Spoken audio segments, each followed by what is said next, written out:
Mr. Lamborn. Thank you, Mr. Chairman, and thank all of you for the service that you give to our country in various ways. I sure appreciate it. I think we all do. Mr. Lavero, you said in your written testimony, quote, "A key element of any future space strategy is the ability to operationally test that strategy under real-life conditions," end quote. And you use an example that after losses in Vietnam, the Air Force created Red Flag, and that helped staunch the flow of losses. And we were talking about this yesterday.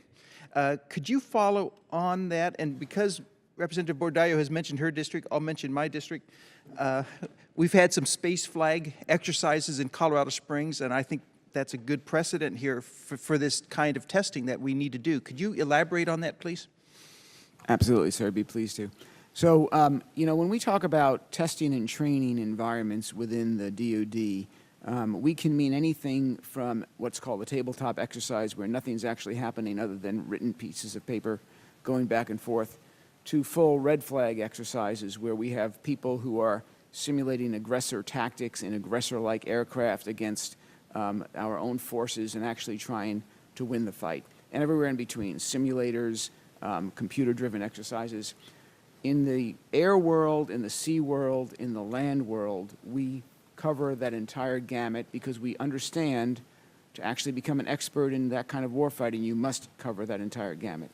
In space, we are limited to computer simulations and tabletop exercises.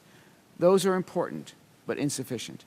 We need an investment in on-orbit assets that our warfighters can use to simulate tactics in space, try out the plans they have developed. Did that work? Were we able to observe the adversary movement in the timeliness and thoroughness that we thought we would be able to? You can't know that from a computer. The computer will always tell you, yes, you observed it, because it's programmed to do that. You have to try that in space with real assets. That's a critical investment area. We know it's a critical investment area, but we are not investing there because it's, quite frankly, expensive, and we're spending money elsewhere, as Mr. Harrison has suggested and I suggested, and I think General Caleb would agree. We can allow the commercial world to pay for a lot of the things that we're investing in ourselves, so we can invest in things that the commercial world won't invest in, like test assets that we're going to fight in space. Those are a peculiar military need that we should be focused on. General Kaler or Mr. Harrison, can you add anything about the need for more space warfighting training? You need to take a page from every other domain, every other military service. If you want to have an effective warfighting force, you have to train, educate, exercise, test, simulate, do all those things.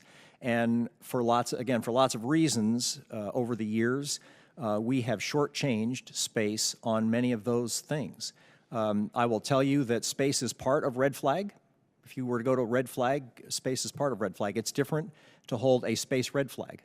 It's a little bit different focus. We've done one of those, I'm told, here fairly recently. The mechanisms are in place to do these things. I think it's a matter of focus and attention, and at some level, it's a matter of resources. If you want to have simulators and training and test assets and those kind of things, it costs money. I would add that one thing that we should try to do differently in space and do better than we do in the other domains is how we measure readiness. And you know, our traditional approach to readiness is not serving us well because many of our measures are based on the inputs.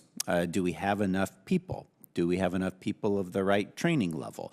You know, how much training did we do in the past year? And it's more of a checkbox approach to get your sorts ratings that then go into the readiness system that then get presented and, you know, aggregated and presented to Congress.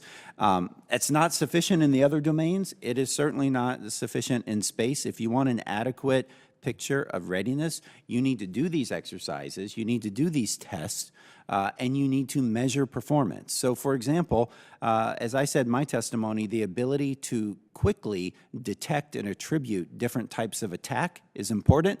Let's test that. Let's use whatever resources we have. Let's have a simulated attack. Let's see how long it takes to detect it and to attribute it to the right source. Let's measure those things, and let's report those as measures of readiness, not did we do the training or not, or did we have a, you know, the certain number of people. Well, let's all move forward together on better and more advanced space warfighting training.